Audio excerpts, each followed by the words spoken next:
Türkmençilik yolun yazmasın Türkmen. Başka tayfa qarab azmasın Türkmen. Aynedek indigan Türkmenin yolu. Öz yoluna çukur qazmasın Türkmen.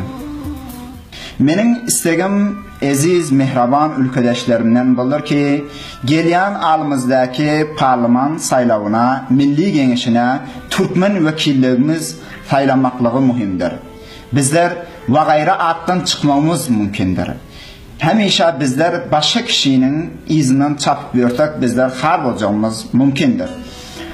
Türkmenin naklı var aydivetiye, ağzı vira, tanrı bir, ağzı alani, tanrı bir.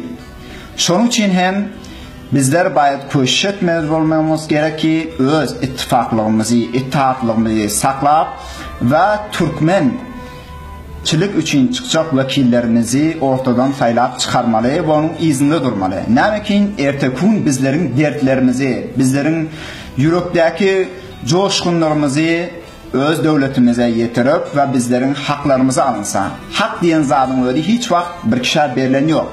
Hakkı bayit bizler özlemimiz almamız gerek. Bizler geçmiş tarihimizi görmemiz gerek. Nahili bizlerin bir yukarı imparatorluklarımız var, yukarı bizlerin paşalıklarımız var ki, hatta Avrupa'yı devletler hem bizlerin şol azamatlı tarihimiz görüp ayak elleri titriyatlar. Bizler şol geçmiş tarihimize qarab şondan ulgu almamız gerek. Şunun için hem aziz milletimizden isteğimiz bul ki, umidini elden vermeli değildir. Hemişe öz umidi bilen yola devam vermek gerektir ve milli gengişe çıkacak vekillerimiz vardır. Bundan himayet etmek gerektir. Köp bilen ben ildaşlardan sonra koruyan kışlak ortalara giden plan, bu milli gengişe çıkacak vekillerin arzişlerini bilen yok. Bu eğer çıkanda bizlere ne fayda? Bizler için ne falan deyip şuna da diye.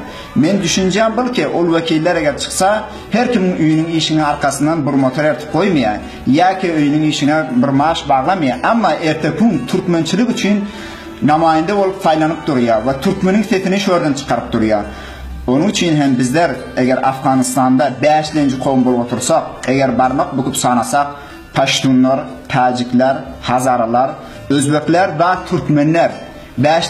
kavim bulup faylanıyız. Eğer Afganistan'da 30 kavimden yukarı olsa, bizler 5. kavim bulup öz haklarımızı, özlerimiz almamız mümkündür.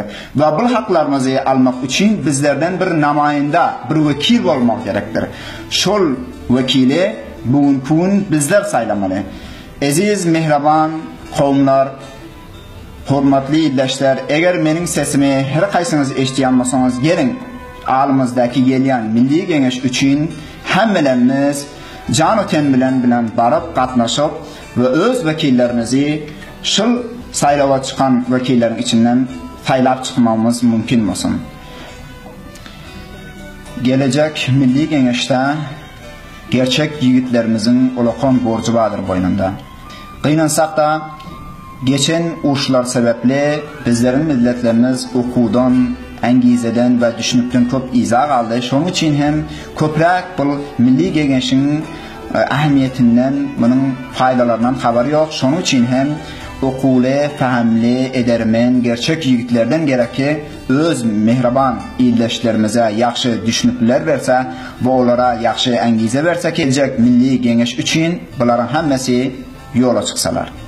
Gepimin sonunda Qalqınış addaki istici qurşab yola taşdan hurmatlı dostum, muvaffaq jurnalist Muhammed Zahir Danışu Davran ve hurmatlı edermen ustadımız Amallah Erkin'den bir dünya minnettarçılık bildirgan ki bu istici orta taşlab aziz ildaşlarımıza yaxşı duygu verip onları oyundurgan için.